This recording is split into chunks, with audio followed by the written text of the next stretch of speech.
Battle Through the Heavens. By Heavenly Silkworm Potato. Kabanata 971. Hindi kumpletong scroll. Ang lugar na lumitaw sa harap ni Xiaoyan ay isang mundo ng kidlat. Ang hindi maisip na bilang ng mga thunderbolts ay bumagsak mula sa walang laman na kalangitan na parang talon. May dala silang putok na nakakapukaw ng kaluluwa kasama ng isang mayamang Heaven's Might.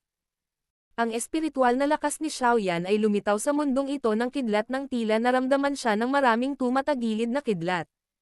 Sa tunog ng tsila, naghiwa sila sa hangin at biglang nagbuga ng liwanag, na sumasakop sa buong kalangitan. Bahagyang nagsalubong ang mga kilay ni Xiaoyan sa harap ng mga kidlat na ito na binaril sa lahat ng direksyon. Alam niya na ang mga ito ay hindi tunay na mga kidlat, ngunit sa halip ay mga bagay na nilikha mula sa espiritual na lakas na naiwan sa loob ng scroll. Nagdulot ito sa kanya ng kaunting saya. Maghiwa-hiwalay. Sa isang pagtap ng kanyang daliri sa walang laman na kalangitan, isang makapangyarihang espiritual na lakas ang naganap kung saan pinindot ang kanyang daliri, na walang humpay na lumabas. Ang hindi mabilang na bilang ng mga kidlat, na sumugod, ay agad na gumuho saan man gumalaw ang espiritual na lakas. Ang kidlat na nagbabago sa kulay pilak na liwanag na mga spot, na tumagos sa kalangitan, bago dahan-daang naging wala. Sinira ni Xiaoyan ang natitirang spiritual strength sa loob ng scroll gamit ang kanyang daliri bago niya dahan-daang inilibot ang kanyang tingin sa paligid. Ang buong lugar ay napuno ng matingkad na kulay pilak. Sa ibaba ay isang napakalaking silver lake. Lumangoy ang kidlat sa buong lawa na parang mga ahas na pilak, na nagmistulang isang electric pond. Walang ibang naruroon sa lugar na ito maliban sa electric pond sa ibaba. Wala rin itong anumang impormasyon na may kaugnayan sa tinatawag na 3,000 Lightning Illusionary Body. Sinuri ng tingin ni Xiaoyan ang espasyong ito ng 1 pulgada sa isang pagkakataon bago ito tuluyang huminto sa electric pond sa ibaba. Nagsalubong ang mga kilay niya. Matapos mag-isip sandali, muli siyang marahan na idiniin sa electric pond. Ang makapangyarihang espiritual na lakas ay mabilis na bumagsak at sa wakas ay tumawid sa electric pond. Ang kidlat na kumikislap sa itaas ay mabilis na nagkalat. Kasunod ng pagkalat ng kidlat, ang lawa ay unti-unting naging malinaw na parang salamin. Nakatutok ang mga mata ni Xiaoyan sa electric pond, na naging malinaw. Ilang sandali pa, tahimik na bumangon ang isang bahagyang alon sa ibabaw nito. Maraming salita ang nabuo mula sa kidlat kung saan man umabot ang alon. Tumayo si Xiaoyan ng mataas sa hangin at tumingin sa ibaba. Nagkataon na malinaw niyang nabasa ang mga salitang ito na gawa sa kidlat. Sumeryoso si Joy sa kanyang mga mata. Itinoon niya ang kanyang isipan habang ang kanyang mga mata ay maingat na nagwawalis sa mga salitang iyon, matatag na inaalala sa kanyang isipan. Walang gaanong salita na nabuo mula sa kidlat na kumikinang sa ibabaw ng lawa. Matapos ang halos 10 minuto o higit pa, sila Xiaoyan ay itinalaga sila sa memorya. Gayunpaman, nang si Xiaoyan ay nagsimulang mag-ayos at magsanay nito sa loob ng kanyang puso, nauwi siya sa pagkunot ng kanyang mga kilay muli. Ayon sa hula ni Xiaoyan, ang impormasyon ay talagang nauugnay sa paraan ng pagsasanay sa 3,000 na Lightning Illusionary Body. Gayunpaman, ang pagkakasunod-sunod ay ganap na magulo. Ang isa ay hindi makakuha ng kahit kaunting bakas mula sa pagbabasa nito. Si Chen Yun ay may mataas na posisyon sa loob ng Wind Lightning Pavilion. Hindi siya dapat nagtataglay ng isang Peking Dao technique, ngunit bakit hindi ko makita ang alinman sa mga paraan ng pagsasanay para dito? At saka, kung titingnan ko itong mabuti, tila nararamdaman kong maraming bagay ang nawawala. Mahinang ungol ni Xiaoyan. Nag-isip sandali si Xiaoyan bago muling ipinikit ang kanyang mga mata. Sinimulan niyang dahan-daang ayusin ang magulong impormasyon sa kanyang isipan. Ang proseso ng organisasyong ito ay nagpatuloy ng halos 1 oras. Sa oras na muling imulat ni Xiaoyan ang kanyang mga mata, ang pagdududa sa loob nito ay nawala na. Matapos ang mahabang panahon ng pag-aaral na ito, mayroon nga siyang natuklasang mga problema.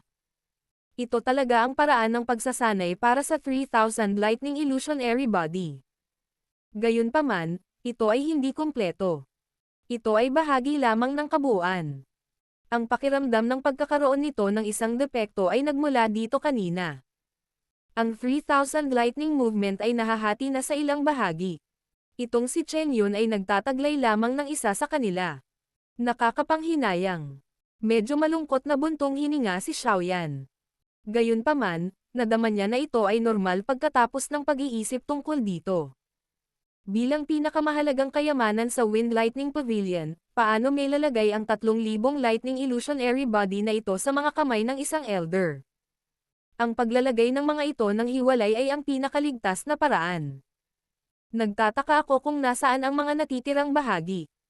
Kung magkakaroon ako ng pagkakataon, tiyak na ipunan ko silang lahat. Kung matagumpay kong ma-master itong 3,000 lightning illusionary body, tiyak na malaking tulong ito sa hinaharap. Marahang bamantong hininga si Xiaoyan. Muli niyang sinulyapan ang kidlat na mundong ito at umiling. Unti-unting namutla ang kanyang katawan at ilang sandali pa ay nawala.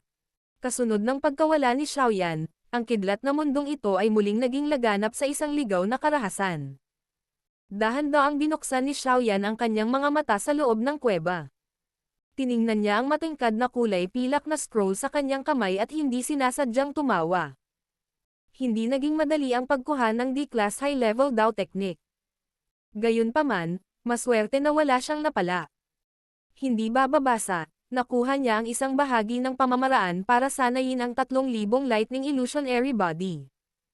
Ayon sa kanyang hula, ang natitirang bahagi ay dapat nasa kamay ng iba pang elder mula sa Wind Lightning Pavilion. Kung magkakaroon siya ng pagkakataon sa hinaharap, baka makapag-isip siya ng paraan para makuha ang mga ito. Pagkatapos ng mahinang pagtawa, inimbak ni Xiaoyan ang kulay pilak na scroll sa Serency Ring. Pagkatapos nito, inilipat niya ang kanyang isip mula dito. Sa kasalukuyan, ang pinakamahalagang bagay ay ang alisin ang tinatawag na Blood Lightning Seal sa kanyang katawan. Kung hindi, ito ay talagang tulad ng sinabi ni Chen Yun. Gamit ang bagay na ito bilang isang beacon, siya ay madarama kahit nasaan siya. Huminga ng malumanay si Xiaoyan at mabilis na pumasok sa kanyang training state. Bumaon ang kanyang isip sa kanyang katawan at sinimulang suriin ang bawat pulgada nito.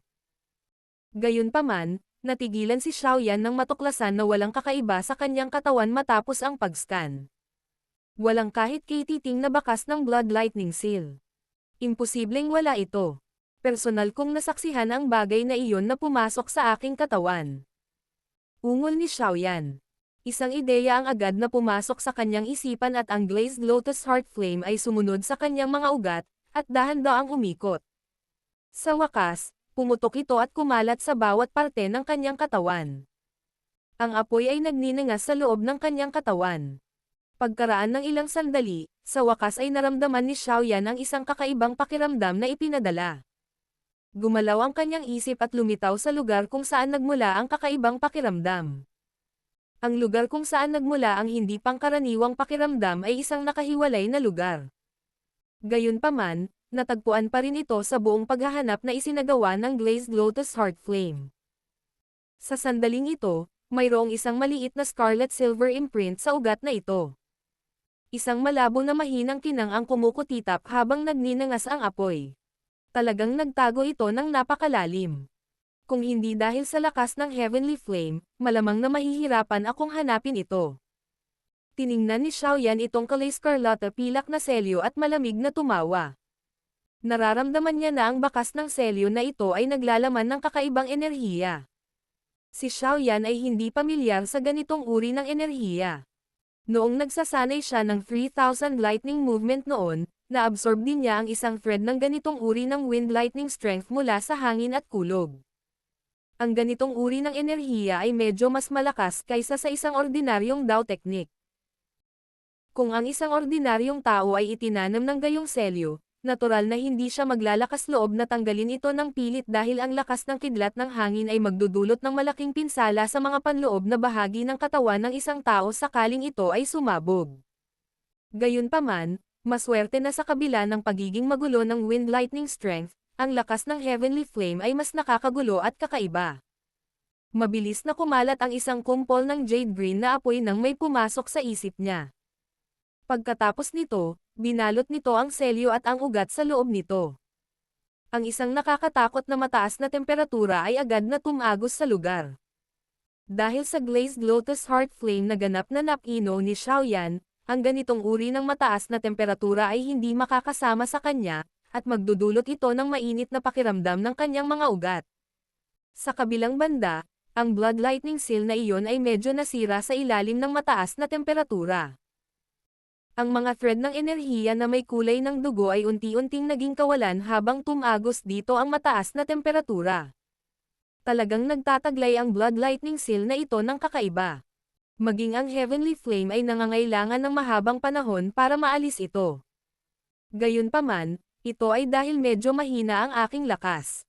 Mukhang dapat kong itaas ang aking lakas sa lalong madaling panahon. Marahil ay dapat din akong kumain ng Mighty Huang Pill. Bulong ni Xiaoyan sa sarili. Pinag-aralan niya ang Blood Lightning Seal habang ito ay unti-unting pumatla sa loob ng Heavenly Flame. Ang Mighty Huang Pill ay isang high-tier medicinal pill na epektibo lamang sa isang dalubhasa na dawhuang. Ang isang dalubhasa na dawhuang ay magkakaroon ng pagkakataon na itaas ang kanyang lakas ng isa o kahit dalawang bituin kung ubusin niya ito. Gayunpaman, ang isang tao ay maaari lamang kumonsumo ng gayong panggamot na tableta ng isang beses. Pagkatapos nito, mawawala ang epekto nito.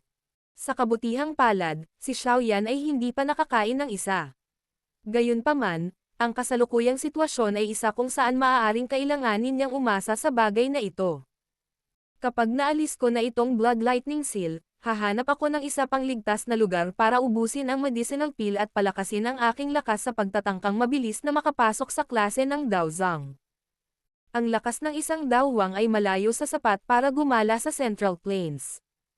Nagpasya si Xiaoyan at nagmamadaling itinoon ang kanyang atensyon, hinihimok ang Heavenly Flame na mabilis na pinuhin ang Blood Lightning Seal. Nagpatuloy ang pagpipino na ito nang humigit kumulang 2 oras bago ang Blood Lightning Seal ay naging isang kumpol ng kulay dugong fog na sa wakas ay na-vaporize sa kawalan sa ilalim ng pag-ihaw ng apoy. Dahan-dahang iminulat ni Xiaoyan ang kanyang mga mata nang tuluyang nawala ang Blood Lightning Seal. Nakahinga siya ng maluwag, tila naglabas ng mabigat na pasanin habang sinasabi niya. Sa wakas ay naayos ko na ito. Ngayon, oras na para umalis ako. Tumayo si Xiaoyan mula sa lupa at inayos ang sarili. Pagkatapos nito, ibinalik niya ang Earth Demon Puppet sa kanyang storage ring at mabilis na naglakad patungo sa pasukan ng kuweba.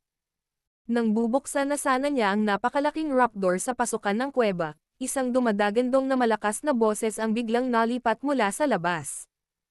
Ang matinding panginginig ay naging sanhi ng pagyanig sa loob ng kuweba. Xiaoyan, lumabas ka. Nang masindak si Xiaoyan sa hindi inaasahang pagbabagong ito, isang galit na dagandong ang umalangaw sa kabundukan na parang kulog. Chen Yun. Talagang hinabol niya ako sa lugar na ito. Agad naging pangit ang ekspresyon ni Xiaoyan nang marinig ang dagandong mula sa labas. Hindi inaasahan na ganoon na lamang ang pagkamuhi sa kanya ng matandang lalaki. Sinundan niya talaga siya sa loob ng maikling panahon. Dahil nang ahas si Chen Yun na humabol, malamang na dumating na rin si Hong Tianxiao. Kung si Xiaoyan ay hindi gumamit ng ilang tunay na kasanayan sa pagharap sa dalawang piling Daozang, malamang na ang usapin ngayon ay hindi magtatapos ng maayos. Huminga ng malalim si Xiaoyan. Isang malupit na ekspresyon din ang sumilay sa kanyang mga mata. Pinipilit siya ng dalawang matandang ito.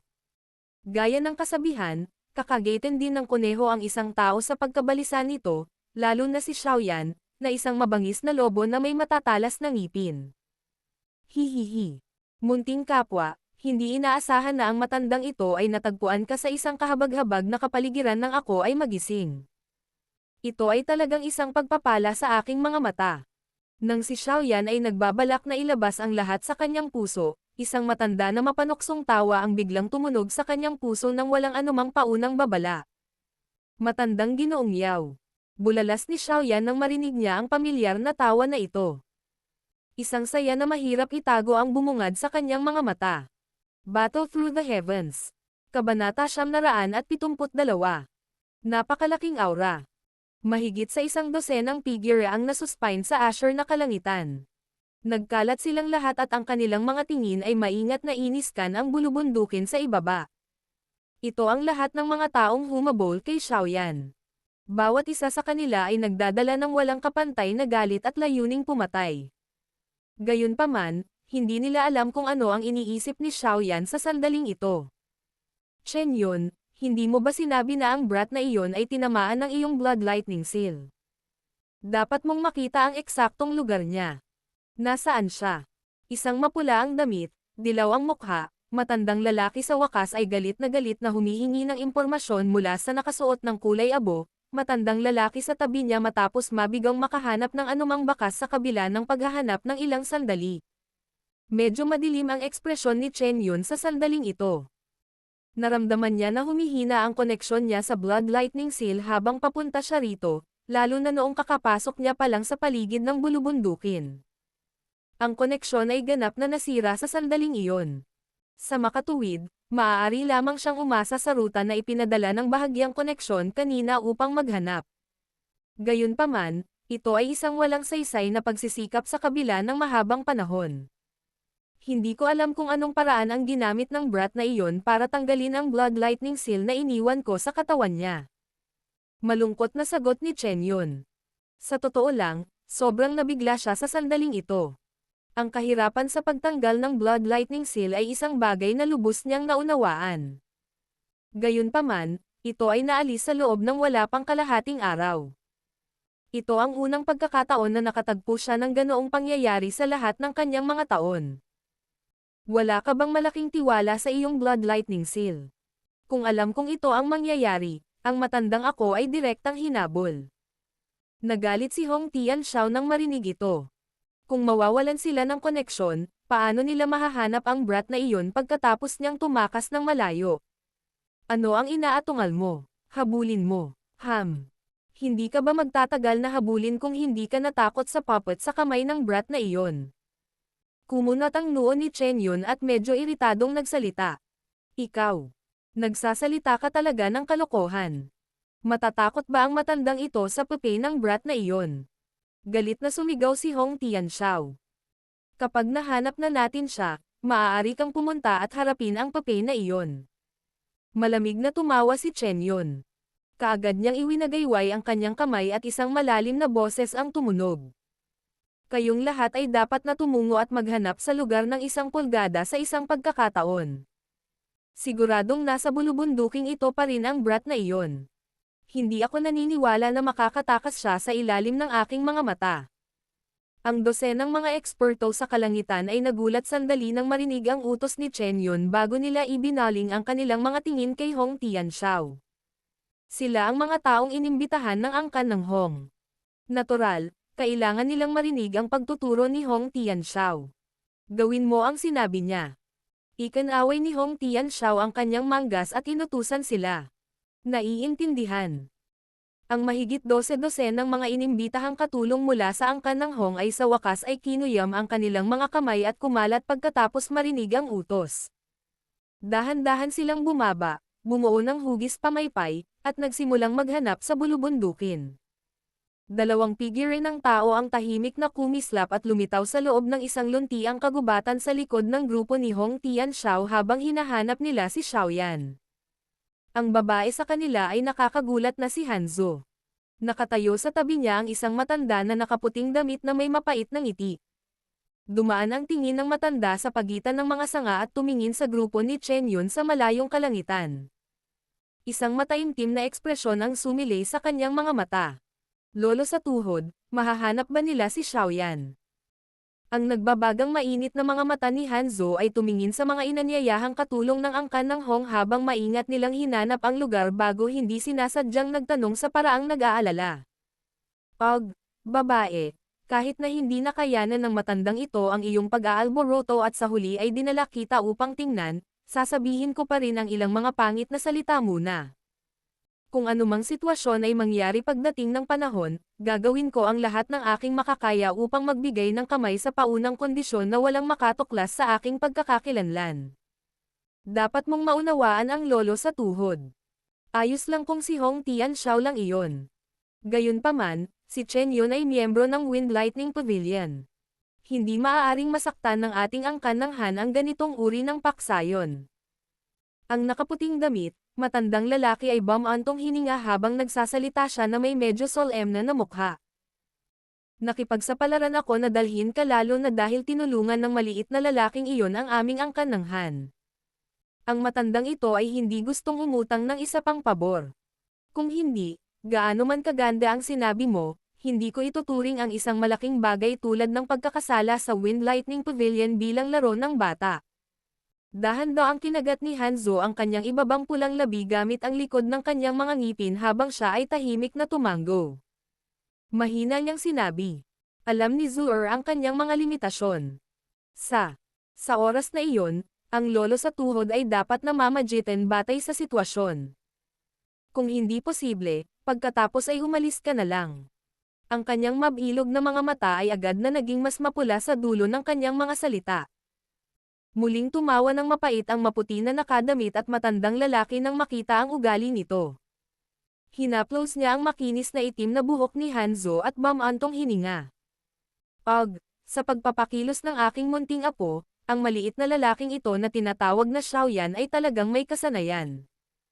Ang magandang mukha ni Hanzo ay nagpakita ng kahihiyan nang marinig niya ang kanyang mga salita. Magsasalita pa lang sana siya nang may tumunog na putok sa malayong bulubundukin. Sa pagtunog ng pagsabog, maraming mga sipol na tunog ang nagsimulang may padala mula sa malayo. Naririnig pa nga ng isa ang mahinang sigaw nang naririto siya. Natuklasan na ba siya? Ang mga kamay ni Hanzo ay mahigpit na nakakuyom. Brat, akala ko gusto mong magtago sa buong buhay mo. Nagsalita si Chen Yun na may panunuya.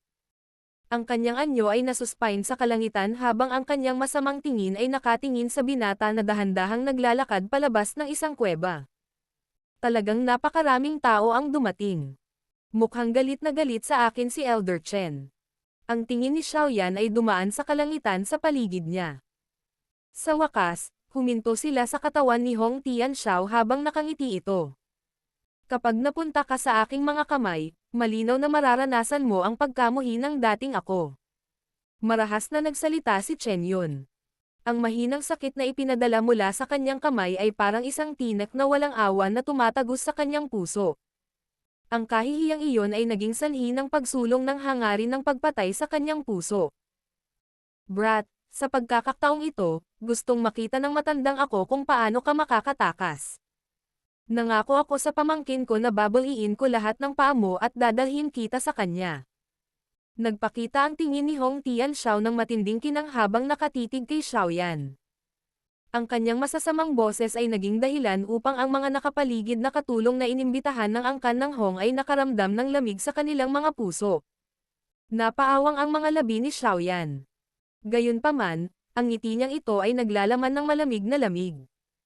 Mukhang gusto niyong dalawa na patayin ako at tiyak na hindi kayo susuko. Sa kadahilan ng iyon, hayaan ninyong kunin ko ang buhay ninyong dalawa. Agad na tumawa si Hong Tianxiao nang makita ang ngiti sa mukha ni Xiaoyan. Nanunuya siya. Mayabang na binata. Sa tingin mo ba talaga na ang isang puppet ay maaaring magligtas ng iyong buhay? Ang ngiti sa mukha ni Xiaoyan ay hindi sinasadyang naging estranghero nang marinig niya ito. Pinitik niya ang kanyang daliri at kumislap ang isang silver glow. Lumitaw din sa kanyang harapan ang Earth Demon Puppet. Nang makita ang hitsura nitong Earth Demon Puppet, ang mga katulong ng angkan ng Han sa langit ay nagmamadaling umatras ng kaunti. Labis din silang natakot sa mabangis na papel na ito, na naputol ang isa sa daliri ni Chen Yun. Bahagyang nanigas din ang mga mata ni Hong Tianxiao nang lumitaw ang Earth Demon Puppet. Medyo naging solemne ang mukha niya. Ang kaguluhan ng papel na ito ay isang bagay na malinaw din niyang nalalaman. Hong Tianxiao, dahil sinabi mo ang mga salitang iyon kanina, ipapaubaya na namin sa iyo ang papel na ito. Ipaubaya mo sa akin ang batang iyon. Bahagyang kumislap din ang mga mata ni Chen Yun habang nakatitig sa Earth Demon Puppet. May bahagyang takot sa loob nila. Sa wakas, lumingon siya at kinausap si Hong Tianxiao. Agad na namula ang mukha ni Hong Tianxiao nang marinig ang mga salitang ito. Huminga siya ng malalim at malamig na tumawa. Bayan mo na ang matandang ito. Ikaw, sa kabilang banda, dapat tapusin ang batang iyon sa lalong madaling panahon. Relax, sa pagkakataong ito, Ipapaalam ko sa kanya ng matandang ito na ang masaktan ang Wind Lightning Pavilion ay ang pinakamalaking pagkakamali niya. Ang tingin ni Chen Yun ay tumingin kay Xiaoyan sa mabangis na paraan habang nagsasalita siya sa siksik na boses. Ngumiti lang si Xiaoyan sa harap ng dalawang matandang ito na may masamang hangarin. Dahan-daang pinunasan ng daliri niya ang singsing na puti ng nyebe nang hindi nag-iiwan ng bakas. Pagkatapos nito, bigla niyang itinuro si Hong Tianxiao at mahinang sinabi. Patayin siya. Ang Earth Demon Puppet sa kanyang harapan ay tumapak ng husto sa lupa pagkatapos tumunog ang boses ni Xiaoyan. Nagbitak ang mga bato sa bundok at ang katawan ng Earth Demon Puppet ay bumaril patungo sa langit na parang apoy na pana. Marahas itong lumipad patungo sa Hong Tianxiao. Hayaan mo ang matandang ako na makita kung gaano kahusay ang puppet na ito. Malamig na tumawa si Hong Tianxiao nang makita niya ang Earth Demon Puppet na paparating sa kanya ng may matinding momentum. Ang maapoy na pulang Daochi ay lumabas sa kanyang katawan na parang apoy sa lahat ng direksyon. Nakakuyom ang kanyang kamay at lumitaw sa kanyang kamay ang isang 2 metrong scimitar. Ang scimitar ay nagbuga ng mainit na puwersa ng ito ay indayog at marahas na tinadtad sa Earth Demon Puppet. Klang! Tinadtad ng scimitar ang balikat ng Earth Demon Puppet. Gayunpaman, ilang sparks lamang ang nalikha. Lumitaw din ang isang puting peklat kung saan damapo ang talam. Ang tigas ng katawan. Bahagyang nagulat si Hong Tianxiao nang makita niya ito. Muli niyang hinawakan ng mahigpit ang scimitar. Pagkatapos ay nabangga niya ang Earth Demon Puppet, at isang matinding malaking labanan ang sumiklab. Dahan-daang ibinaba ni Chen Yun ang kanyang katawan habang sinusubuan ni Hong Tianxiao ang Earth Demon Puppet. Nanatili siyang nakabitin sa kalangitan sa harap lamang ni Xiaoyan. Bakas sa kanyang natuyong mukha ang isang nakakatakot na ngiti habang dahan-dahang nagsasalita sa isang siksik na boses. Brat, naputol mo ang isang daliri ko. Mamaya, pupulutin ko lahat ng 10 daliri mo. Napangiti ng mahina si Xiaoyan. Nakatapak ang kanyang mga paa sa lupa habang umangat ang kanyang katawan. Ilang sandali pa, naanod siya at napadpad sa isang malaking puno. Ang mga kamay ni Chen Yun ay nakalagay lamang sa likod niya habang pinagmamasdan niya ang mga kilos ni Xiaoyan. Nagpakita ang kanyang mga mata ng pangungutya habang pinagmamasdan si Xiaoyan na gumagalaw mula sa kung paano niya ito nakita. Si Xiaoyan ay isa lamang daga na nakikipaglaban bago ito namatay sa ganitong sitwasyon. Higit pa rito, siya ang pasang naglalaro ng daga. Gayunpaman, ito ay ang kanyang pagnanasa lamang. Ganap na hindi pinansin ni Xiaoyan ang pangungutya sa mga mata ni Chen Yun. Unti-unting nakabuka ang mga kamay niya habang unti-unting pamipikit. Isang mahinang ungol ang umalangaw-ngaw sa kanyang puso. Matandang Ginoong Yao, mangyaring pansamantalang ibigay ang iyong lakas sa akin. Isang mahinang ungol ang dahan-dahang tumunog. Ilang sandali pa, ang puting singsing sa daliri ni Xiaoyan ay mahinang nanginginig. Agad-agad, isang napakadakila at malawak na espiritual na lakas ang gumalaw sa braso ni Xiaoyan, ligaw na lumusab sa kanya sa paraang parang baha. Sa pagbuhos ng maringal na espiritual na lakas sa katawan ni Xiaoyan, ang espasyo sa paligid niya ay biglang nasira, ngunit dahan-dahang nasira. Isang napakalaking aura na parang isang nagising na emperador na nangingibabaw sa mundong ito. Si Chen Yun, ang mga katulong na iyon mula sa angkan ng Hong sa paligid at maging si Hong Tianxiao, na nakikipaglaban sa Earth Demon Puppet, ay nakaramdam ng panandaliang pagkapurol sa kanilang mga ulo sa sandaling lumitaw ang napakalaking aura na ito. Kaagad, ang pagkabigla na mahirap pigilan ay bumangon mula sa kaibuturan ng kanilang mga puso sa paraang katulad ng ligaw na damo. Battle Through the Heavens. Kabanata 973. Pagpatay kay Chen Yun.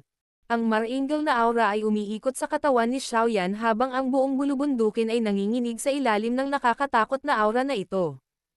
Paminsan-minsan, isang nanginginig na parang ungol ang tumunog ng mahina sa loob ng kagubatan ng bundok. Ang dagandong ay naglalaman ng takot na nararamdaman sa loob nito. Sa malakas na espiritual na lakas sa loob ng katawan ni Xiaoyan, dahan-dahang umalis ang kanyang mga daliri sa tuktok ng puno. Siya ay nasuspine sa walang laman na hangin sa kalangitan. Marahil ito ay dahil sa kanyang katawan na napuno ng labis na espiritual na lakas, ngunit isang kulay pilak puting unti-unting lumitaw sa kanyang mga mata. Ang kulay pilak puting ito ay naging mas siksik hanggang sa ang kanyang mga mata ay karaniwang nagniningning ng kulay na ito. Nakatingin mula sa malayo, ang kanyang orihinal na itim na mga mata ay naging isang pares ng pilak puting mga mata na tila napakalamig.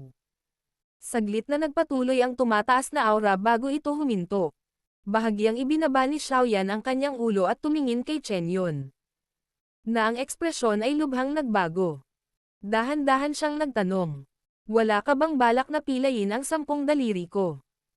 Ang boses ay hindi malakas, ngunit ito ay nagtataglay ng isang presyon na tila nagbubukas mula sa kanyang espiritu, na naging sanhi ng panginginig ng espiritu ni Chen Yun bilang isang resulta. Anong ginawa ng brat na ito? Bakit bigla siyang naging malakas? Kung titignan ang aura na ito, malamang na may lakas siya ng 7-star o kahit 8-star daw Zhang. Totoo ba ito o hindi? Mabilis na nagbago ang ekspresyon ni Chen Yun. Ang maringal na aura na lumabas mula sa katawan ni Xiaoyan ay talagang naging sanhi ng kanyang pagkabigla at napuno ng hindi paniniwala. Natitiyak niya na ang aktwal na lakas ni Xiaoyan ay dapat nasa klase ng Dao Huang. Gayunpaman, ang kanyang lakas ay biglang bumaril na parang nagninangas na palaso at umabot sa ganoong nakakatakot na antas. Mula sa paraan na nakita niya ito ay isang katawa-tawa na bagay. Ang pagdududa ay sumilay sa puso ni Chen Yun. Talagang nahirapan siyang maniwala na si Xiaoyan ay maaaring tumaas ng napakaraming antas sa loob ng maikling panahon. Ano man ang grado ng isang secret technique, malamang na mahirap para dito na magkaroon ng ganoong nakakatakot na epekto. Mababaw lang kaya ang lakas nitong Dao Qi. Madilim at solemn na ang mga mata ni Chen Yun. Tumanggi siyang maniwala na ang larong ito ng pusa at daga ay ganap na nabaligtad sa loob ng ilang minutong ito. Ngayon, makikita ng matandang ito kung ang lakas mo ay totoo o kung ito ay gawa lamang. Isang malamig na kislap ang sumilay sa mga mata ni Chen Yun. Naikuyong niya ang kanyang kamao at kumikidlat.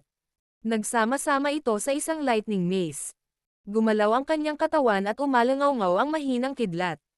Kalmado ang mga mata ni Xiaoyan habang nakatingin kay Chen Yun sa lupa mula sa langit. Ilang sandali pa ay biglang bumalik ang kamay niya. Isang malakas na spiritual strength ang lumundag bago nagsama-sama sa isang 5 talampakan na laking espiritual na kanyan sa kanyang palad. Kakaibang panginginig ang braso ni Xiaoyan at ang spiritual cannonball ay nagbuga ng putok bago pumutok. Boom! Ang invisible spiritual cannonball ay nabaril pa lamang nang bigla itong sumabog mga 10 talampakan mula sa kanya.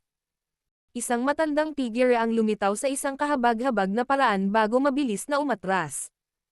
Ang pagkabigla sa mukha ni Chen Yun ay sa wakas ay umabot sa sukdulan habang siya ay umatras. Ang pag-atake na iyon kanina ay nagpaalam sa kanya na ang maringal na aura ni Xiaoyan sa kanyang harapan ay tunay. Ito ay hindi isang gawa na ginawa sa pamamagitan ng pag-asa sa ilang kakaibang paraan ng Qi. Gumagamit siya ng spiritual strength. Gayunpaman, kahit na ang ilang Tier 7 alchemist ay nahihirapang magkaroon ng napakagandang spiritual strength. Ano ba ang background ng brat na ito? Medyo nabalisa ang puso ni Chen Yun. Mula nang makipagpalitan siya ng suntok kay Xiaoyan, ang kabilang partido ay hindi maarak, na tila isang napakalalim na hukay sa kabila ng pagkakaroon lamang ng lakas ng isang dawwang sa ibabaw. Isang puppet, heavenly flame, at ngayon ang hindi pangkaraniwang nakakatakot na espiritual na lakas. Ang bawat isa sa mga bagay na ito ay umiral lamang sa alamat pagdating sa isang ordinaryong tao. Gayunpaman, lahat sila ay talagang nagpakita sa kanya, na pinilit si Chen Yun na bawiin ang pagmamaliit na ginawa niya sa kanyang puso. Kahit anong paraan ang ginamit niya para lumutang ang kanyang lakas, tiyak na may takdang panahon dito. Ngayon, hindi matalinong makipaglaban sa kanya ng direkta. Mas mabuting umalis ka muna at maghintay hanggang hangin na ang kanyang lakas. Hindi pa huli ang lahat para umatake sa oras na iyon. Mabilis na pinigilan ni Chen Yun ang kaguluhan sa kanyang Dao Qi na ikinagulat ng espiritual na lakas kanina. Pagkatapos nito, ang kanyang bibig ay naglabas ng isang matalim na sipol. Inikat niya ang kanyang katawan, ginamit ang lahat ng kanyang lakas upang i-activate ang 3,000 lightning movement at sa wakas ay nag-transform sa isang after image. Pagkatapos nito, nagmadali siyang lumabas ng bulubundukin, tumakas para sa kanyang buhay habang ginagawa niya iyon. Si Hong Tianxiao, na nakikipaglaban sa Earth Demon Puppet, at ang maraming katulong mula sa Hong Clan sa langit, ay nakaranas ng bahagyang pagbabago sa kanilang ekspresyon nang marinig nila ang sipol na ito. Alam nilang lahat na ito ang hudyat para umatras. Kalokohan. Anong ginawa ng brat na ito? Talagang tumaas ang kanyang lakas sa ganoong antas. Galit na nagmura si Hong Tianxiao sa kanyang puso. Ang maringal na aura na tumatagos sa langit ay naging dahilan din ng kaunting panginginig ng kanyang isipan. Agad na lumundag si Dao Qi sa kanyang katawan habang sumasayaw ang kanyang scimitar, na bumubuo ng isang maapoy na pulang blade na kurtina sa kanyang harapan na pumipilit sa Earth Demon Puppet pabalik. Pagkatapos nito, nagmamadali ring umatras si Hong Tianxiao. Gusto mong umalis? Malamig na tumawa si Xiaoyan nang makita niyang tumatakas si Chen Yun. Talagang hindi niya kayang panatilihin ang kondisyong ito ng matagal. Kaya, kapag na-activate niya ito, kailangan niyang makamit ang isang bagay. Dahil kinasusuklaman siya ng matandang lalaki na ito, hindi siya isang taong maaaring iwanang buhay. Ang isang kaaway ng klase ng Dao Zhang ay magdadala ng ilang problema. Mas mabuting tapusin ito minsan at para sa lahat. Isang hangarin ng pagpatay ang sumilay sa puso ni Xiaoyan. Itinaas niya ang kanyang kamay at itinutok ito kay Chen Yun, na naging after-image at tumakas. Pagkatapos nito, bigla itong kinurot ni Xiaoyan. Nang nakakuyom ang kamay ni Xiaoyan, ang bakanteng espasyo na 1,000 talampakan ang layo ay biglang naging distorted bago mabilis na nag-transform sa isang parang substance na spatial wall. Bang! Si Chen Yun, na nagpakawala ng kanyang pinakamataas na bilis, ay hindi natuklasan ang spatial wall na biglang lumitaw. Marahas na nabangga niya ito. Ang espesyal na rebounding strength ng spatial wall ay bumaril sa kanya. Ang mabangis at makapangyarihang puwersang ito ay yumanig kay Chen Yun hanggang sa maramdaman niyang naging matamis ang kanyang bibig. Pilit niyang napalunok nang mamulat siya sa sarap. Ang katawan ni Chen Yun ay rebound lamang nang siya ay gumaling. Ang unang bagay na ginawa niya ay ang mabilis na pagpunta sa kanyang katawan at tumakas sa kagubatan. Gayunpaman, bago pa mapunta ang kanyang katawan sa lupa, isang figure ng tao ang lumitaw sa kanyang harapan na parang multo. Isang kamao na natatakpan ng malawak at makapangyarihang spiritual strength ang nabasag ng walang anumang magarbong galaw. Nagkaroon ng space ripples kung saan man maglakbay ang kamao habang nagsimulang kumalat ang maraming linya. Nagmukha silang maliliit na itim na ahas na puno ng nakakatakot na lakas na nagpalamig sa puso ng isang tao. Malaking pagbabago ang ekspresyon ni Chen Yun sa harap ng simpleng kamao na ito. Nagpakawala siya ng galit na galit habang si Dao Qi ay lumabas sa kanyang katawan. Nag-ipon ito at bumuo ng makapal na harang ng kidlat sa harapan niya. Bang! Marahas na binasag ng kamao ang light barrier at ang maringal na spiritual strength ay nagpakawala ng sobrang nakakatakot na lakas, tulad ng isang bulkan, bago mapanlin lang na inalog ang kidlat na hadlang hanggang sa ito ay pumutok. Ang natitirang lakas ay tumalsik din sa katawan ni Chen Yun sa paraang parang kidlat. Grog.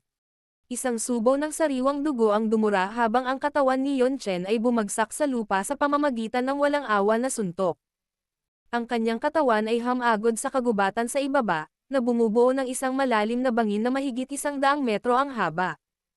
Ang mga puno sa kahabaan ng daan ay ganap na naputol habang ang sawdust ay nakakalat sa lahat ng direksyon. Matapos hiramin ang lakas ni Tian Wu Zunzi, naabot ni Xiaoyan ang antas ng 7-star o kahit 8-star Dao Zhang habang si Chen Yun ay isang 4-star na Dao Zhang. Ang agwat sa pagitan ng bawat bituin sa klase ng Dao Zhang ay napakalawak. Gayunpaman, nais ni Chen Yun na makipaglaban ng direkta kay Xiaoyan. Natural lang na magiging lubhang miserable ang kanyang pagtatapos. Ang gusot na si Chen Yun ay huminto sa kanyang katawan sa sobrang kahirapan bago samuka ng isang subo ng sariwang dugo. Ang malakas na suntok ni Xiaoyan ay nagdulot sa kanya ng malubhang pinsala.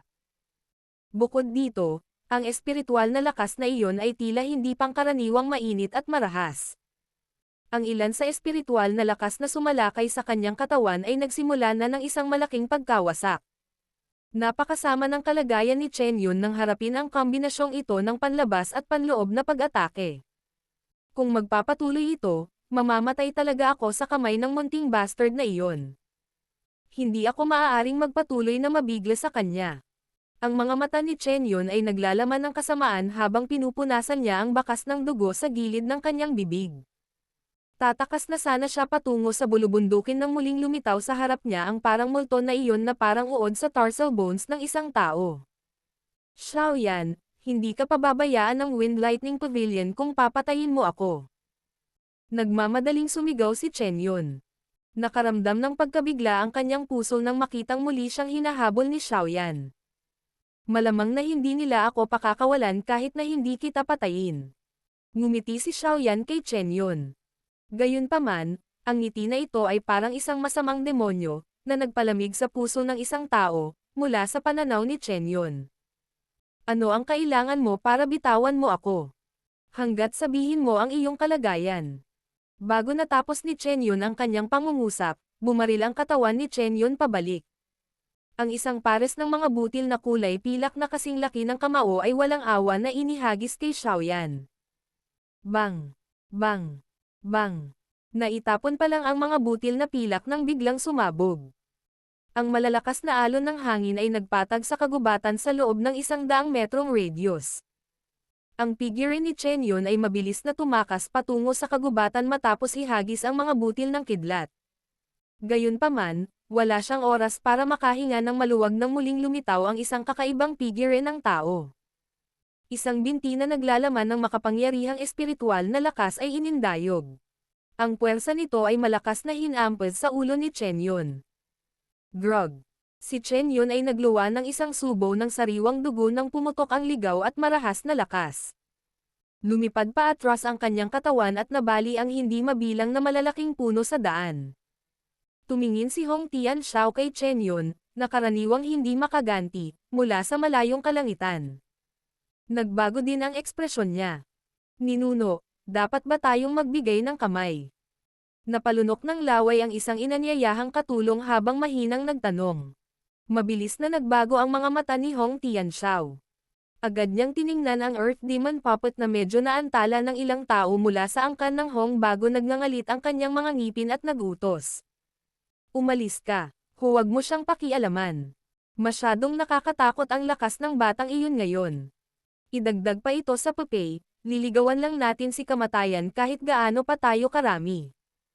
Pagkatapos sabihin ito, tiyak na ikan-away ni Hong Tianxiao ang kanyang kamay, tumalikod, at tumakas ng walang pag-aalinlangan. Nagmamadali ring sumunod ang ibang mga tao mula sa angkan ng Hong sa likod. Nabalot ng putik ang buong katawan ni Chen Yun habang nahihirapan siyang umakyat mula sa lupa. Siya ay nagpakita ng labis na kahabag-habag sa sariwang dugo na umaagos mula sa kanyang ulo. Isa pa, mukha siyang mabangis. Siya ay nagdusa ng malubhang pinsala matapos makatanggap ng ilang buong puwersang pag-atake mula kay Xiaoyan. Maging ang mga ugat sa kanyang katawan ay nagsimula ng magsiwalat. Ang espiritual na lakas ni Xiaoyan ay lubhang mapanire sa suporta ng Heavenly Flame. Huminga ng malalim si Chen Yun sa kanyang bibig. Ang puwang sa kanyang harapan ay lumundag at muling lumitaw ang figure ni Xiaoyan. Kaya mo pa bang tumakbo? Ang boses ni Xiaoyan ay ganap na walang emosyon habang ang kanyang kulay pilak na puti na mga mata ay nakatitig kay Chen Yun, na nagtataglay ng nakakapagod na aura. Munting bastos. Dahil gusto mong patayin ang matandang ito, kaladkarin ka ng matandang ito para mamatay kasama ko. Ang mga mata ni Chen Yun ay unti-unting naging pulang-pula. Isang kabaliwan ang bumalot sa kanyang mukha. Kaagad, galit siyang sumugod kay Xiaoyan. Mabilis ding namamaga ang kanyang katawan, tila isang lobo na sisabog na. Bahagyang kumunat ang noo ni Xiaoyan sa mukha ng nakakabaliw na kilos ni Chen Yun. Pagsira sa sarili. Ha! Battle Through the Heavens. Kabanata 974. Pagsira sa sarili ng isang elite na Daozang. Gumalaw ang mga paa ni Xiaoyan habang tinitingnan ang namamagang si Chen Yun, na mabilis na sumusugod. Mabilis na sumugod ang kanyang katawan sa hangin. Kasabay nito, ang kanyang mga palad ay ibinuka at ang isang sinulid ng kulay pilak na spatial strength ay kumislap at lumitaw. Spatial Seal. Ang espasyo sa paligid ni Chen Yun ay biglang nag-iba ng matindi habang tumunog ang mahinang sigaw. Bigla itong nagdulot ng matinding ripple at ang invisible space ay tila naging substance-like, na naging spatial prison na bumabalot kay Chen Yun. Kahit na ang isang ordinaryong 5-star Daozang ay mahihirapang pagsamasamahin ang tulad ng substance na spatial prison. Gayunpaman, nagawa ito ni Xiaoyan matapos hiramin ang lakas ni Tian Wu Zunzi. Siyempre, ang pinakamahalagang dahilan nito ay ang kanyang katawan ay nagtataglay na ng thread ng spatial strength. Ginamit niya ito bilang medium upang mapagmanyobra ang spatial na lakas na dumadaloy sa kalikasan. Ang spatial prison ay nabuo pa lamang nang biglang bumukol ang katawan ni Chen Yun sa isang nakakatakot na lawak. Kaagad, isang pagsabog na nakakapukaw ng kaluluwa ang biglang lumitaw. Bang! Isang nakakatakot na alon ng enerhiya ang mabilis na hamampes sa lahat ng direksyon na parang tidal wave. Medyo nilabanan ito ng spatial prison bago ito nabasag. Ang buong bulubundukin ay yumanig ng matindi, na tila isang lindol ang naganap. Maraming libong talampakang malalaking bitek ang kumakalat na parang sapot ng gagamba. Ang buong bulubundukin ay bumaba sa gulat sa sandaling ito. Ang lakas na nasasangkot ng ang isang 4-star Daozang ay nagwasak sa sarili ay lubhang nakakatakot. Pansamantalang naiwasan ni Xiaoyan ang pag-atake nitong nakakatakot na enerhiyang bagyo. Ang kanyang katawan ay kumislap at lumitaw sa malayong kalangitan. Bakas sa kanyang mga mata ang pagiging solemn na habang nakatingin sa laganap na alon ng enerhiya. Pagkatapos ng pagkilos na ito ni Chen Yun, ang buong bulubundukin na ito ay malamang na magiging mga guho. Naramdaman din ni Hong Tianxiao, na tumatakas sa bulubundukin, ang nakakatakot na enerhiyang bagyo na ito. Halos biglang nagbago ang ekspresyon niya. Ang matandang lalaking iyon na si Chen Yun ay talagang sinira ang sarili. Sa pamamagitan ng kakayahang pilitin siya hanggang sa ganoong antas, ang brat na iyon ay talagang nakakatakot. Biglang nakaramdam ng kaunting kapitan si Hong Tianxiao sa kanyang bibig. Kung alam niya na ang brat na ito ay napakahirap na harapin sa simula pa lang, tiyak na hindi siya nakipagkaaway sa kanya. Ang pagkakaroon ng ganoong kaaway ay talagang naging dahilan para mahirapan siyang kumain at makatulog ng maluwag.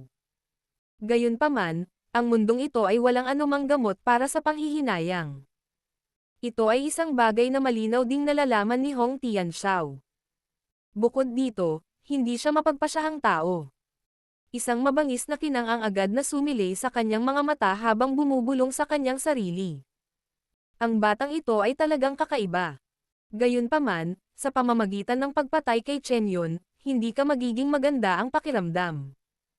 Ang Wind Lightning Pavilion ay hindi uupo at panoorin ang isang elder na papatayin. Sa oras na iyon, hihihi. Sa isang nakakatakot na ngiti, si Hong Tianxiao ay tiyak na ibinaling ang kanyang ulo at iwinagayway ang kanyang kamay. Ang bilis niyang tumakas ay muling lumakas. Ang nakaputing damit, matandang lalaki sa isang tiyak na lugar sa bulubundukin ay nabigla rin sa nakatutuwang gawa ni Chen Yun. Nagmamadali niyang hinayla si Hanzo habang ang kanyang katawan ay tumagos sa kagubatan ng bundok sa paraang parang kidlat. Sa wakas, kumislap ang kanyang figure at napunta sa tuktok ng bundok. Ibinaba niya ang tingin sa lumalaganap na enerhiyang bagyo sa hanay ng kabundukan mula sa itaas at hindi sinasadyang huminga ng malamig na hangin. Baliw talaga ang matandang ito. Nagulat din si Hanzo sa mapanirang enerhiya sa ibaba hanggang sa medyo namutla ang kanyang magandang mukha. Ang pagsira sa sarili ng isang Daozang ay hindi isang bagay na maaaring personal na masaksihan ng sinuman. Sa pamamagitan ng kakayahang pilitin ang isang Daozang na tahakin ang dead-end path ng pagsira sa sarili, ang binatang ito na tinatawag na Xiaoyan ay talagang lubhang nakakatakot. Ang nakaputing damit, matandang lalaki ay dahan-daang nagtaas ng ulo, tumingin sa malabong figure sa kalangitan, at nagsalita sa medyo tahimik na paraan. Okay lang ba siya? Nilaibat din ng mga mata ni Hanzo ang kalangitan. Ang kanyang paningin ay mas mababa kaysa sa matanda na nakasuot ng puti. Natural, hindi niya makita ang figure ni Xiaoyan. Ano ang maaaring mangyari sa kanya? Inalis ng spatial seal na iyon ang intensyon ni Chen Yun na mamatay kasama niya. Umiling ang matandang nakasuot ng puti bago sinabing. Gayunpaman, Dahil napatay niya si Chen Yun, malamang na talagang naging kalaban niya ang Wind Lightning Pavilion. Tiyak na iaanunsyo ni Hong Tianxiao ang balita sa lahat kapag nakabalik na siya. Dahil sa estilo ng Wind Lightning Pavilion, tiyak na magpapadala sila ng mga eksperto para patayin si Xiaoyan. Biglang kumuyam ang kamay ni Hanzo nang marinig ito. Bakas sa mukha niya ang pag-aalala. Sige, babae, hindi na kailangang mag-alala ng labis. Ang batang ito ay hindi isang ordinaryong tao. Siya ay pumatay ng masidi at hindi nagtataglay ng isang mahinang karakter. Sa ganoong karakter at sa kanyang lakas, malamang na magagawa niya ng napakahusay kahit na sa Central Plains, kung saan nagtatago ang lahat ng uri ng mga eksperto. Malamang na magiging mahirap na patayin siya. Nakangiti ang nakaputing damit at matandang lalaki habang tinitiyak siya nito. Pinahahalagahan ng kanyang mga salita si Xiaoyan. Bahagyang tumango si Hanzo. Hinawi ng kanyang kamay ang itim na buhok sa kanyang noo habang ang kanyang maliwanag na mga mata ay nagpapakita ng sentimental na pag-iisip habang siya ay nakatingin sa langit. Tama ang kanyang nakatatandang kapatid na babae. Ang taong ito ay talagang napakahusay. Siya ay napakahusay na napakakaunting mga kababaihan ang maaaring humawak sa kanya. Ang bagyo ng enerhiya ay nagngangalit ng malupit sa loob ng bulubundukin. Nagpatuloy ito ng mahigit 10 minuto bago ito unti-unting hamina. Sa panahong ito, ang figure ni Xiaoyan ay patuloy na nananatili sa kalangitan. Unti-unti ding pamipikit ang mga mata niya. Isang sumisipol na mabangis na hangin ang umihip sa kabundukan, na may dalang alikabok. Sa sandaling ito, ang orihinal na luntiang kagubatan ay ganap na naging maputik na kulay. Sa wakas ay iminulat ni Xiaoyan sa langit ang kanyang mga mata nang dahan-dahang nawala ang huling tipak ng enerhiyang bagyo. Ang kanyang tingin ay dahan-daang dumaan sa hanay ng kabundukan sa ibaba, na naging lubhang magulo. Sa wakas, malumanay siyang lumapag at dahan-dahang naglakad ang kanyang mga yabag patungo sa lugar kung saan nasira ang sarili ni Chen Yun kanina.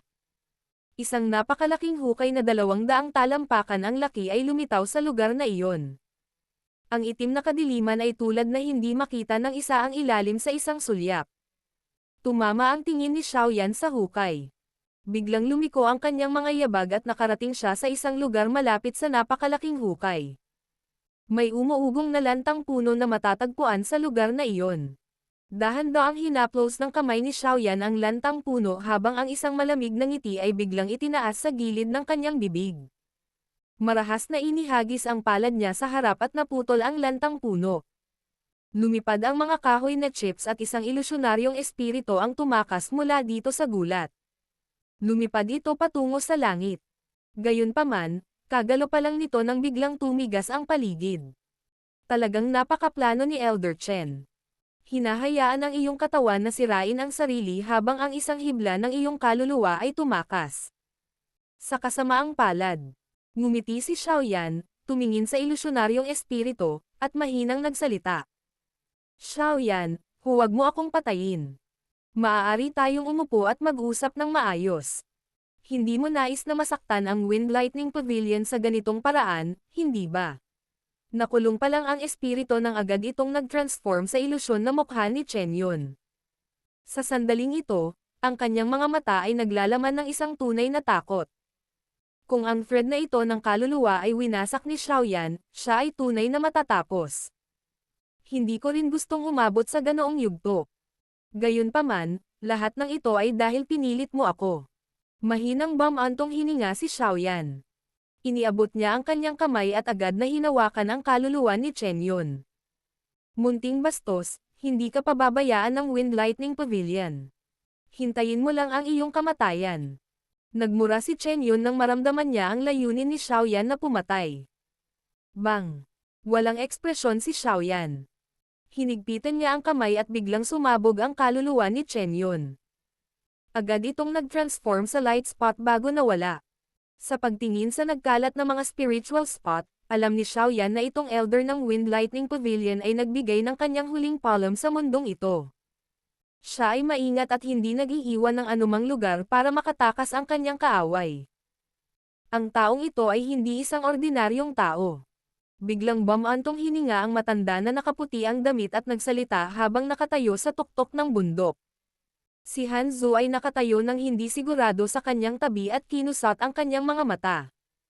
Hindi niya nasaksihan ang eksena kung saan winasak ni Xiaoyan ang kaluluwa ni Chen Yun.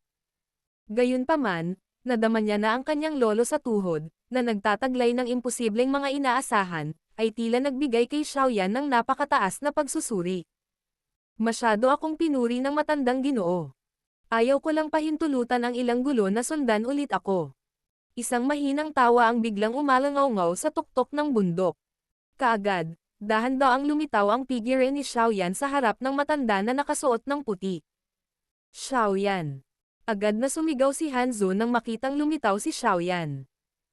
Ngumiti din ang matanda na nakaputi ang damit.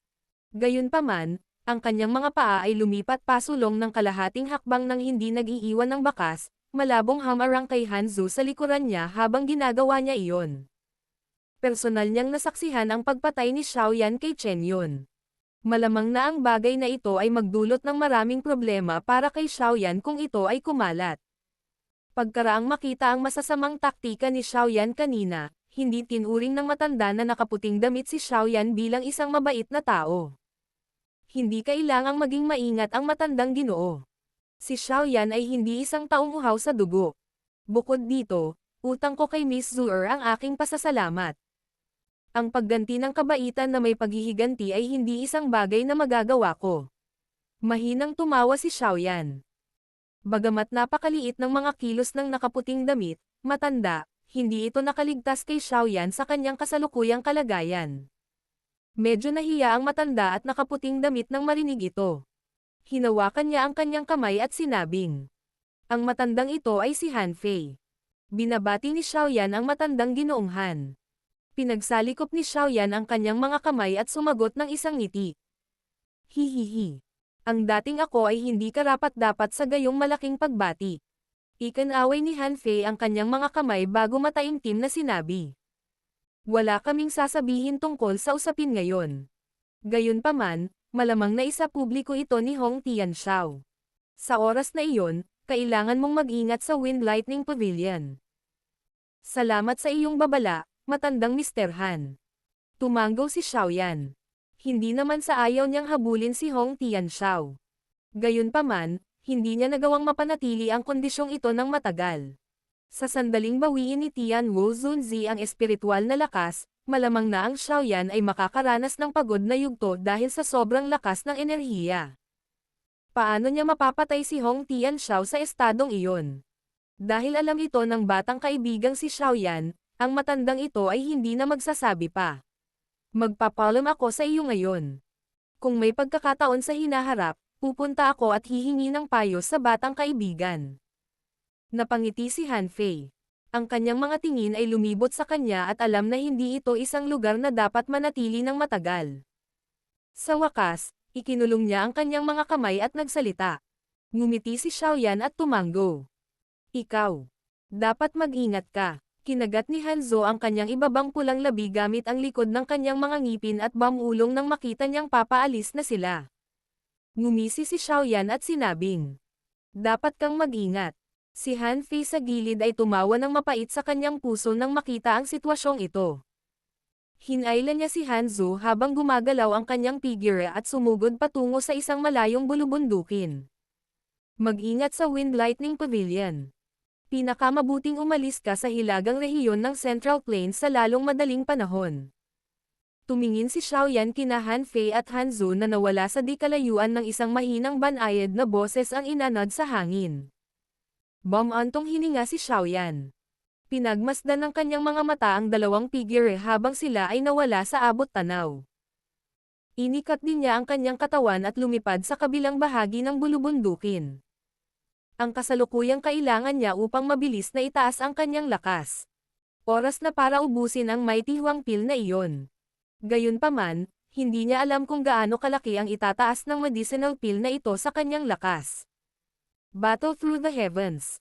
Kabanata 975. Qingfeng Mountains. Ang mga malalaking puno ay umangat sa kalangitan sa loob ng isang luntiang hanay ng bundok. Ang malalaking punong kahoy na ito, na lumaki ng daan-daan o libu-libong taon, ay kadalasang lumaki sa taas na 200 metro ang taas. Sila ang pinakamalaking nabubuhay na nilalang sa bulubundukin. Maging ang sikat ng araw ay nahaharangan ng kanilang malalaking dahon. Halos walang tao sa lugar na ito. Paminsan-minsan, ang dagandong ng isang magical beast ay lilito, na nakakatakot sa maraming mga ibon na nagpapahinga sa kagubatan. Ang panik na pag-alog ng mga pakpak ay bubuo ng isang puting figure na kumakalat sa kalangitan, na lumilitaw na marilag. May isang mataas na taluktok ng bundok na bumubulusok sa kalangitan sa loob ng malawak na hanay ng bundok. Ang tuktok ng bundok ay hindi masyadong malaki, ngunit ito ay lubhang matarik. Ang mga pader nito ay halos patayo, at ang matarik na taluktok ng bundok nito ay napakakinis. Maliban kung makakalipad, ang isang ordinaryong magical beast ay mahihirapang umakyat dito. Nanatili ang mga ulap sa tuktok ng bundok habang ang isang binata ay naka-crossleg dito. Isang kulay pilak na figure ng tao ang nakaupo sa tabi ng binata. Hindi gumagalaw kahit kaunti ang katawan ng figure habang dahan-dahang lumilipad sa paligid niya ang tila walang laman na mga mata nito. Agad nitong pinapatay ang anumang bagay na lumalapit sa tuktok ng bundok, hindi alintana kung ito ay isang tao o magical beast, kumikilos tulad ng perpektong bodyguard. Napanatili ng binata ang posture na ito ng halos 2 oras bago niya dahan-dahang iminulat ang kanyang mga mata. Ang medyo maputlang puti niyang mukha ay unti-unting bumabawi ng kaunting pamumula. Munting kapwa, ang iyong lakas ay masyadong mahina. Gayunpaman, ito ay mapalad na ang iyong katawan ay matigas. Kung hindi, ito ay magiging mahirap na tiisin ang pagbuhos ng aking espiritual na lakas. Isang tawa ang umalangaw-ngaw sa puso ni Xiaoyan nang imulat niya ang kanyang mga mata. Ngumisi si Xiaoyan at nagtanong. Matandang Ginoong Yao, saang antas nakabawi ang iyong lakas? Sa paligid ng isang 8-star Dao Zhang. Anumang pagtaas sa hinaharap ay magiging lubhang mahirap. Anumang pagtatangka na bumalik sa klase ng Dao Zone ay mangangailangan ng pisikal na katawan na lubos na babagay sa aking espiritu. Nag-isip sandali si Tian Wu Zunje bago tumawa ng medyo tuso. Hihihi. Gayunpaman, munting kapwa, napagkasunduan natin dati na tutulungan mo ang matandang ito na malutas ang usapin ng pisikal na katawan. Napangiti si Xiaoyan nang hindi niya sinasadya nang marinig niya ito. Malaking tulong si Tian Wu Zunzi. Kung mapapayagan siya ni Xiaoyan na makabawi sa lakas ng isang Dao Zone, tiyak na magiging kapaki-pakinabang ito para sa kanya. Sa puntong ito, natural na magbibigay ng kamay si Xiaoyan nang hindi nagpipigil. Ang orihinal na katawan ay may pinaka-perpektong antas ng pag-angkop sa kaluluwa ng isang tao. Kung ang isang kaluluwa ay random na sasakupan ang isang pisikal na katawan, malamang na ang mga epekto ay magiging mahirap. Kaya, ang isang katawan ay maaari lamang maging partikular na pinuhin. Mahinang paliwanag ni Xiaoyan. Minsang nabanggit ni Yao Lao kay Xiaoyan ang paraan ng pagpino ng katawan. Kaya naman, hanggat natagpuan ni Xiaoyan ang mga kinakailangang sangkap, dapat niyang mapino ang isa sa kanyang kasalukuyang antas. Ipapaubaya ko sa iyo ang usapin ng pagpipino. Tandaan, dapat mong gawin ang pinakamaganda para sa dating ako. Huwag kang pumutol. Bagamat hindi pa ako nakapagpino ng katawan, batid ko rin na ang lakas ng mga sangkap ay napakahalaga. Ito rin ang magtatakda ng tagumpay ng isang tao sa hinaharap. Tumawa si Tian Wu Zunzi. Matandang Ginoong Yao, mangyaring makatiyak na tutulungan ka ni Xiaoyan na pinuhin ang pinakamahusay na katawan. Nakangiti si Xiaoyan habang sumagot. Hihihi. Mas maganda kung ganito. Munting kapwa, makatitiyak ka na ang matandang ito ay hindi hahayaang mahulog ka sa anumang panganib na mawala ang iyong buhay bago mo linisin ang katawan para sa akin. Si Tian Wu Zunzi ay tumawa ng malakas, ang kanyang puso ay talagang nagpapasalamat kay Xiaoyan. Kung si Xiaoyan ang naglabas sa kanya mula sa mundo ng magma na iyon, malamang na matagal na siyang naging walang kabuluhan at saka, maaaring magkaroon pa siya ng sarili niyang katawan sa hinaharap at muling madama ang kahanga-hangang pakiramdam ng pagiging tao. Napangiti si Xiaoyan nang marinig niya ang mga salitang ito. Sa pagprotekta sa kanya ng ekspertong ito, magkakaroon siya ng malaking halaga ng kapital na magbibigay daan sa kanya na makaramdam ng lubos na ligtas kapag gumagala sa Central Plains. Gayunpaman, kahit na may ganitong anteng-anteng, ang pagtataas ng sarili niyang lakas ay ang pinakamahalagang bagay pa rin. Kung tutuusin, hindi niya maaaring hiramin ang lakas ng iba sa lahat ng oras. Saglit na napaisip si Xiaoyan habang nabuo ang isang ngiti. Ginalaw niya ang kanyang kamay at isang bote ng jade na mala emerald ang lumitaw sa kanyang kamay. Itinagilid niya ang bote at inilabas ang isang medicinal pill na kasing laki ng mata ng dragon. Kaagad, isang hindi pangkaraniwang halimuyak ang nakakalat, na nag-uutos sa atensyon ng lahat. Ang medicinal pill na ito ay natural na ang Mighty Huang Pill. Bukod dito, ito ang pinakamahusay na kalidad na tableta sa mga Mighty Huang Pills na pinadalisay ni Xiaoyan. Hindi niya ito inilabas para i-auction.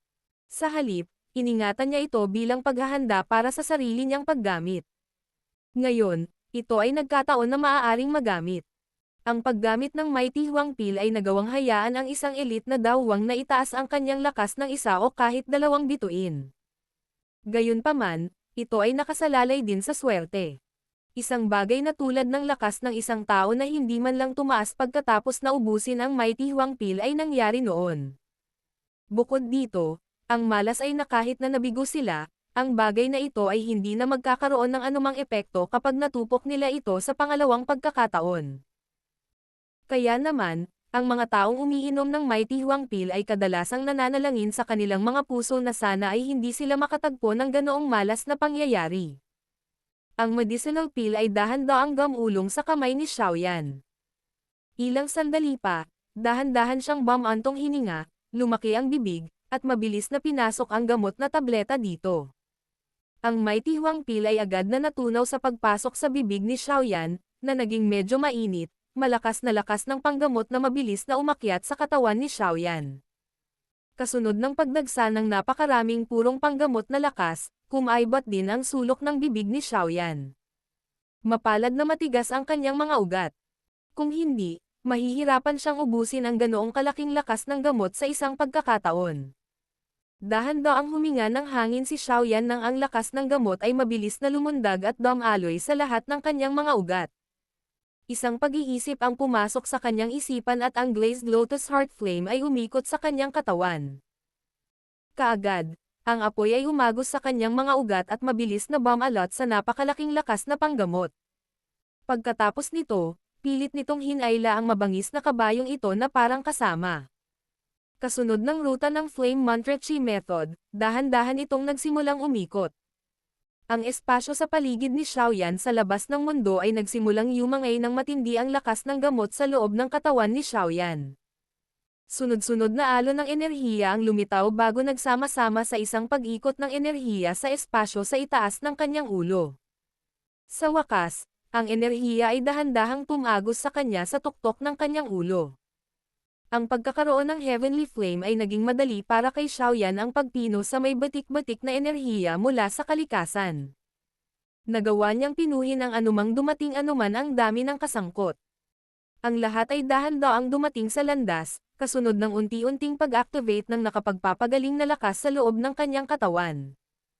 Ang nakapagpapagaling na lakas ng Mighty Huang Pill ay maaaring mahusay, ngunit ito ay hindi sapat upang maging sanhi ang kasalukuyang Xiaoyan na makaramdam ng anumang gulat sa kanyang kasalukuyang kakayahan. Ang lahat ay nagpatuloy ng lubos na maayos. Kung ang Mighty Huang Pill ay nakapagpataas ng lakas ni Xiaoyan ng isa o dalawang bituin ay depende sa mga resulta pagdating ng oras. Ang taluktok ng bundok ay naging tahimik pagkatapos pumasok si Xiaoyan sa isang mabagal na estado ng pagpipino. Tanging ang Earth Demon Puppet sa tabi niya ang nagpatuloy sa tungkuling nagbabantay. Ang Kafeng Mountains ay lubos na kilala sa loob ng hilagang rehiyon ng Central Plains. Ang dahilan ay hindi dahil may phoenix sa loob nito. Sa halip, ito ang lugar kung saan nakatayo ang Wind Lightning Northern Pavilion. Ang Wind Lightning Pavilion ay nahahati sa hilaga, timog, silangan, at kanlurang mga pavilion. Ang hilaga, timog, at kanluran ay komplementaryong mga sanga habang ang silangang pavilion ang pinakamatibay. Kahit na ito ang kaso, alinman sa tatlong pavilion ay nagtataglay ng kwalipikasyon na may ranggo sa mga nangungunang pangkat sa loob ng Central Plains. Ang unyon ng apat na pavilion ay maihahambing sa ilan sa mga paksayon sa tuktok, at tinawag itong higanti ng hilagang rehiyon ng Central Plains para sa kadahilanang iyon. Ang Kafeng Mountains ay napakahirap sa kalikasan. Ang matarik na mga taluktok ng bundok ay natatakpan ng isang patong ng hamog na nag-iwan sa isa ng parang paraiso na pakiramdam. Ang tuktok ng Kafeng Mountain ay tila nahak sa dalawa ng isang napakalaking palakol. Mayroong maraming bahagyang nakikitang mga gusali na nakatago sa loob ng luntiang halaman. Ang pinakakapansin-pansing bahagi ng buong tuktok ng bundok ay ang napakalaking kulay pilak na pagoda na matatagpuan sa pinakamataas na tuktok. Ang napakalaking pagoda na ito, na sumugod sa kalangitan, ay pinangalan ng North Lightning Tower. Ang katawan nito ay natatakpan ng maliwanag na kulay pilak. Bahagyang naririnig ng isa ang bahagyang tunog ng dumadagandong na kulog na ibinugaw mula rito. Ito ang sagradong training ground ng Wind Lightning Northern Pavilion. Tanging ang pinakanamumukod-tanging mga tao lamang ang maaaring makakuha ng kwalipikasyon upang makapasok dito at magsanay. Sa pinakamataas na antas ng North Lightning Tower ay isang maluwag na bulwagan. Sa sandaling ito, maraming tao ang nakaupo sa loob nito. Sunod-sunod na alon ng marilag na lakas ang tumagos sa silid, dahilan upang manginig sa takot ang mga bantay na nakatayo sa labas ng bulwagan. Nasira na ang spiritual lightning tablet ni Elder Yon. Ang isang kulay pilak na upuan ng pinuno ay matatagpuan sa gitna ng bulwagan. Ang mahinang kidlat ay gumalaw sa kahabaan ng upuan, na kumalat sa lahat ng direksyon. Isang pilak na nakadamit na figure ang nakasandal sa sandalan ng isang upuan habang ang pilak niyang mga mata ay dahan-daang dumidilim sa ibaba niya. Sa wakas, isang mahinang boses ang umalangaw-ngaw sa buong bulwagan. Hindi masyadong malakas ang boses niya pero may matinding pressure. Walang nang-ahas na maliitin siya. Agad namang nag-react ang tatlong matandang lalaki na may iba't ibang damit sa bulwagan nang tumunog ang mga salitang ito. Mayroon silang malinaw na ideya kung ano ang isang spiritual lightning tablet. Ang isang thread ng kanilang espiritual na imprint ay nakaimbak sa loob. Kung sa kasamaang palad ay mamatay sila isang araw, ang spiritual lightning tablet na ito ay madudurog din. Kung ito ang kaso, Chen yun. Mayroon talagang isang tao na maglakas loob na salakayin ang isang tao mula sa aming Wind Lightning Northern Pavilion sa loob ng hilagang rehiyon ng Central Plains. Huwag mong sabihin sa akin na ito ay isang tao mula sa 10,000 Sword Pavilion. Isang matandang lalaking nakasuot ng itim na may dalawang mahahabang kilay na kulay pilak ang nagsalita sa solemneng paraan. Pansamantala naming hindi alam kung sino ito.